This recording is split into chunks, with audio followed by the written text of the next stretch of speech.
আসসালামু আলাইকুম। সৃষ্টির স্রষ্টা সারে জাহানের মালিক, সাত আসমান সাত জমিনের মালিককে সাক্ষী রেখে সম্পূর্ণ সত্য তথ্য উপাত্ত দিয়ে আমি আজকে হাজির হয়েছি।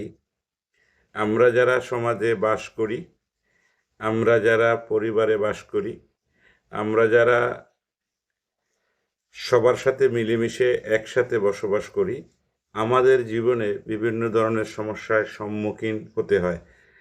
আজকে আমি আপনাদের সামনে উপস্থাপনা করেছি, যদি কেউ মিথ্যা অপবাদ দেয়, বিশেষ করে চরিত্রের বিষয়ে, তাহলে তা ব্যক্তির জীবনে অনেক নেতিবাচক প্রভাব ফেলতে পারে। নিম্নে তার কিছু সম্ভাব্য প্রভাব তুলে ধরা হলো। ১ নম্বর, মানসিক প্রভাব। অপবাদ পাওয়ার ফলে মানুষ মানসিকভাবে ভেঙে পড়তে পারে। আত্মসম্মান বোধ এবং আত্মবিশ্বাস বড় ধাক্কা আসে। হতাশা বা বিষণ্ণতা দেখা দিতে পারে। সামাজিক প্রভাব। পরিবারের ও সমাজের কাছ থেকে দূরত্ব তৈরি হতে পারে। সামাজিক মর্যাদা হারানোর সম্ভাবনা থাকে। বন্ধুত্ব বা আত্মীয়তার সম্পর্ক ক্ষতিগ্রস্ত হতে পারে। পেশাগত প্রভাব। কর্মক্ষেত্রে মানুষের আস্থা কমে যেতে পারে। চাকুরি বা ব্যবসা হারানোর সম্ভাবনা থাকতে পারে। নতুন কাজ বা উদ্যোগে বাধা আসতে পারে। ধর্মীয় ও আত্মিক প্রভাব। অপবাদ ব্যক্তি আল্লাহর কাছে সাহায্য চায় এবং এ থেকে তার ঈমান আরও দৃঢ় হতে পারে। সওয়াব অর্জনের সুযোগ হয়, কারণ আল্লাহ অপবাদিত বা নিপীড়িতদের পাশে থাকেন। অপবাদদাতার পাপ বৃদ্ধি পায় এবং কিয়ামতের দিনে এ বিষয়ে তার জবাবদিহি করতে হবে। ইসলামিক দৃষ্টিকোণ থেকে মিথ্যা অপবাদ। কোরআনে মিথ্যা অপবাদ দেওয়া অত্যন্ত একটি খারাপ কাজ হিসেবে চিহ্নিত করা হয়েছে। সূরা আন-নূর ২৪, ১১, ২০। আয়েশা রাদিয়াল্লাহুকে নিয়ে মিথ্যা অপবাদের ঘটনা উল্লেখ করা হয়েছে।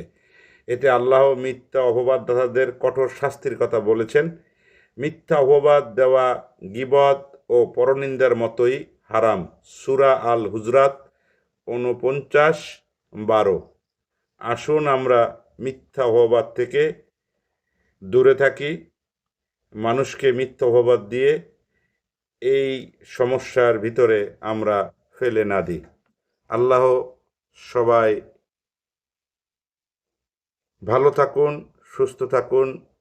সবাই তওবা করি এবং মিথ্যা অপবাদ যদি কাউকে দিয়ে থাকেন, তার কাছে ক্ষমা চেয়ে তারপরে কবরে যাওয়া উচিত প্রত্যেকেরই। কারণ মিথ্যা অপবাদ খুবই একটি ভয়ঙ্কর জিনিস। এটা এতই খারাপ যা আমাদের নবী এবং আমাদের সৃষ্টিকর্তা সূরা আল হুজরাতে বলে দিয়েছেন। মিথ্যা অপবাদ দিলে অবশ্যই ৪ জন সাক্ষী ছাড়া কোনো মানুষ যদি মিথ্যা অপবাদ দেয়, তাহলে ওই পরিবারের যদি কোনো কর্তা থাকে, তার বিষয়টি খতিয়ে দেখা এবং বিশেষভাবে আলোচনার মাধ্যমে সত্য তথ্য উপাত্ত বের করে তারপরে এই দোষী করা উচিত, অভিযুক্ত করা উচিত। কারো কথার পরে শুনে এই অপবাদ দেওয়া উচিত নয়।